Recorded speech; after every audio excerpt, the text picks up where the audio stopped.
How to activate First National Debit Card. So hello guys, welcome back to my YouTube channel. In this quick tutorial, I'll be discussing about how to activate First National Debit Card.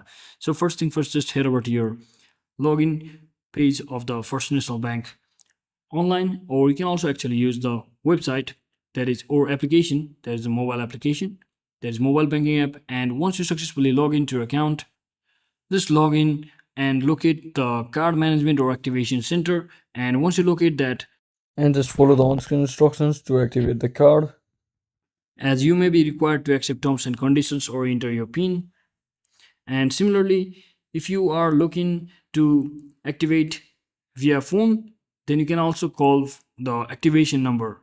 So to activate your card or change your PIN, or for any support questions, you can always call on the mentioned number over here by heading over to the official website of First National Bank as well. So I hope this video was informational guys. If it was, don't forget to like and subscribe. See you on the next one.